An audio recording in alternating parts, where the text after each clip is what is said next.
kebutuhan yang tidak terbatas. Setiap individu memiliki kebutuhan yang hampir tak terbatas. Jika setiap orang diminta untuk membuat daftar kebutuhannya, kebutuhan itu akan sangat banyak. Kebutuhan yang tidak terbatas adalah kebutuhan manusia yang tidak pernah berhenti dan selalu muncul kebutuhan yang baru. Kebutuhan manusia yang tidak terbatas bisa dipahami bahwa setiap hari, setiap minggu, setiap bulan, atau setiap tahun akan selalu muncul kebutuhan lainnya. Sebagai contohnya, anak lulusan SMA yang akan masuk kuliah tentu memiliki kebutuhan yang baru.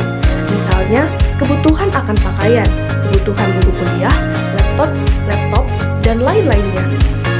Kebutuhan yang tidak terbatas itu bertemu dengan sarana pemenuhan kebutuhan yang terbatas. Nah, definisi atau pengertian dari kebutuhan yang tidak terbatas sudah kita bahas.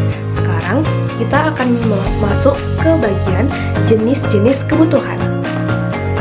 Jenis-jenis kebutuhan dibagi menjadi 4. Yang pertama adalah jenis kebutuhan berdasarkan tingkat intensitas. Nah, jenis kebutuhan berdasarkan tingkat intensitas ini dibagi lagi menjadi 3. Yang pertama adalah kebutuhan primer, kebutuhan sekunder, dan juga kebutuhan tersier. Kebutuhan primer adalah kebutuhan manusia yang harus dipenuhi untuk melangsungkan hidupnya. Kebutuhan primer sering disebut sebagai kebutuhan alamiah atau kebutuhan utama. Selanjutnya adalah kebutuhan sekunder. Kebutuhan sekunder ini adalah kebutuhan pelengkap.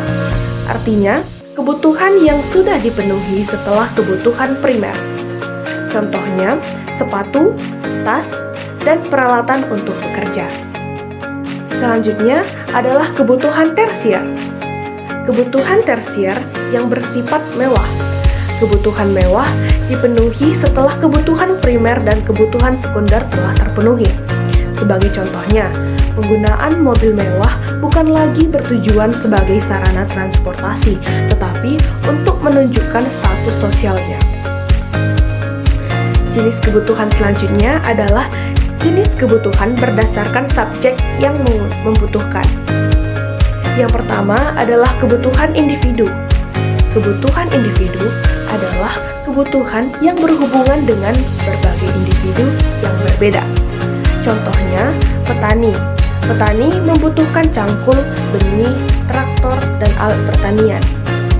Di lain pihak, guru membutuhkan alat peraga, buku referensi, modul, dan peralatan mengajar lainnya. Yang kedua adalah kebutuhan umum. Seperti namanya, kebutuhan umum adalah kebutuhan yang berhubungan dengan masyarakat atau disebut juga dengan kebutuhan sosial.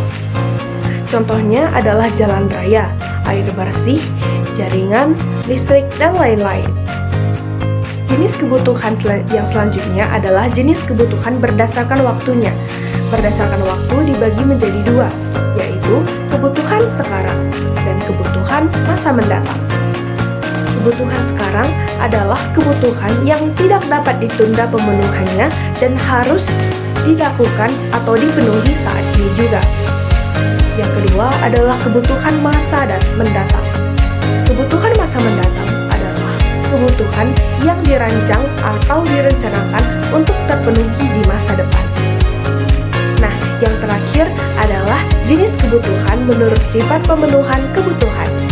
Ini dibagi menjadi 2, yaitu kebutuhan jasmani atau kebutuhan fisik dan kebutuhan rohani. Kebutuhan jasmani atau kebutuhan fisik adalah kebutuhan yang berhubungan dengan tubuh manusia. Contohnya antara lain pakaian, makanan, minuman, dan obat-obatan. Dan kebutuhan rohani adalah kebutuhan yang berhubungan dengan kejiwaan seseorang.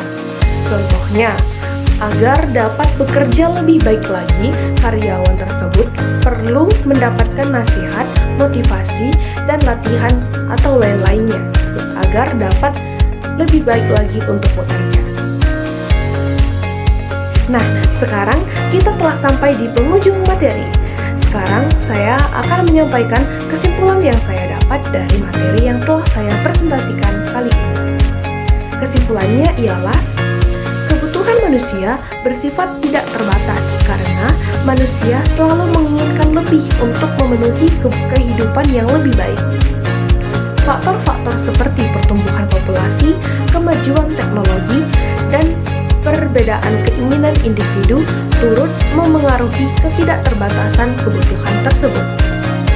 Namun, sumber daya yang tersedia bersifat terbatas, sehingga manusia harus membuat pilihan dan skala prioritas dalam memenuhi kebutuhannya. Konsep efisiensi, alokasi sumber daya, dan pengelolaan yang bijaksana menjadi penting untuk memaksimalkan manfaat dan kesejahteraan masyarakat secara keseluruhan. Dengan demikian, pemahaman tentang ketidakterbatasan kebutuhan mendorong manusia untuk bertindak rasional dan bertanggung jawab dalam mengelola sumber daya yang dimiliki. Sekian presentasi yang dapat saya jelaskan. Jika ada kesalahan, baik dalam tutur kata ataupun ekspresi, saya mohon maaf. Sekian dan terima kasih.